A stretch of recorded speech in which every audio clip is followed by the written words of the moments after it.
Dr. Marshan Giese with your Science Moment. Today I'm going to talk about whether the internet never forgets. There's this intuition that whatever happens on the internet, it's always being remembered by these sorts of wayback machines or archives. And there's a sense in which this is really currently a bit of a pipe dream, and it's missing much of what's going on. The internet right now forgets. It's very hard to, for example, find any tweets in the very public square, one of the most important public squares the Earth has is Twitter. And for those that have been permanently suspended, they're gone. So we had an earlier Science Moment where I've talked about how our memory, our external memory, each of us sort of build external memories over time. That's not in your brain. It's out in the world in terms of where you place your books and where you in terms of just where you know things are and the arrangements that you've made of those things so that you can find the information you need. Twitter is that for me and for many people.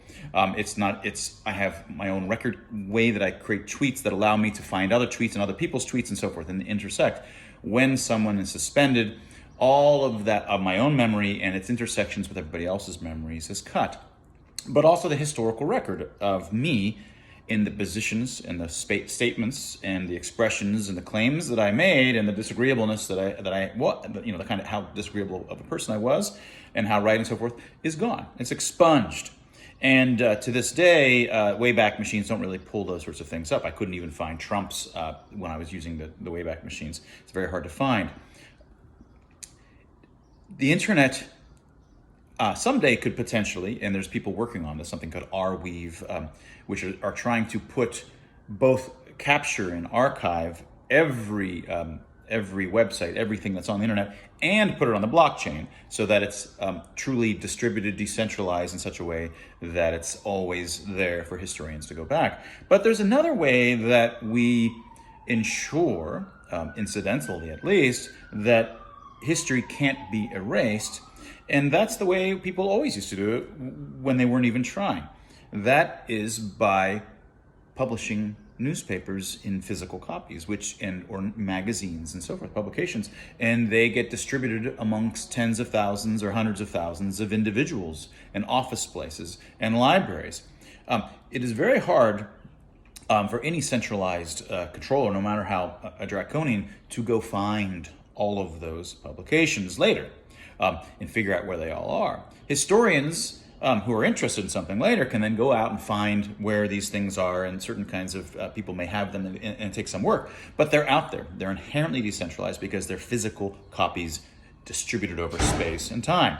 That's crucial, and make sure that although the winners may write history the first time, which is what the lockdowners are still trying to do, that these things totally worked and masks totally worked.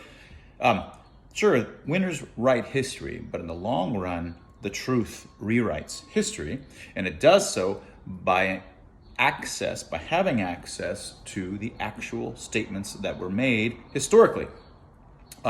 So the last thing that one wants is to move away from a system that was naturally decentralized and somewhat robust, physical copies of stuff distributed everywhere in such a way that they can be hidden or just forgotten about and then dredged up by historians to go figure out what really happened, to dig up the truth. When it's on the internet and your entire history of statements can be just expunged, boom, gone. Well, there's no way historians can go back and find that at all. So despite it seeming as if, because we're dealing with computers and our statements and our expressions are being recorded in some sense, there's all of this sense in which these memory systems all over the place are recording what we're saying, none of that may be accessible later unless it's truly taken out of centralized control. It's actually given over to either blockchains, and basically it has to be some kind of blockchain, or printed out in physical copies, of course, and distributed everywhere, which is not going to happen for something that size. Now, I wanted to mention in this light a book that just came out called Team Reality. This is COVID tweets on Twitter. Published a book which is really a written history of the tweets and claims of 100 or so of those that were in Team Reality since the start, so it's got if you've been following this since the start, you'll have folks like Justin Hart tweets, and Justin Hart's tweets in here. One of my most sort of well-known tweets was this one here in chapter, at the beginning of chapter 2, concerning the moral of coronavirus 19 will be that social contagion via social networks is more dangerous than biological contagion. And so we've got David M. and Stefan Baral and Bethany. We've got Bethany Mandel and John Ziegler and AJK, and I've gotten to know Kyle Lamb, all these folks over time, Vinay Prasad, and just goes on in terms of the kind of tweets that they were making in each of the months from March of 2020 up until this was published a couple years later, with a little bit of prose around it to capture the kinds of things that were being discussed. So this is a weird kind of a goblin in the sense that here we have online internet world, but being decentralized and spread over the community by virtue of physical copies, so that no centralized controller, whether that's fact checkers or folks at Twitter that can then just delete all of these things, make sure no one ever sees them again, or the government who's coercing social media, they can no longer stop the record of these ideas and the pushback against lockdowns, both their immorality and their ineffectiveness.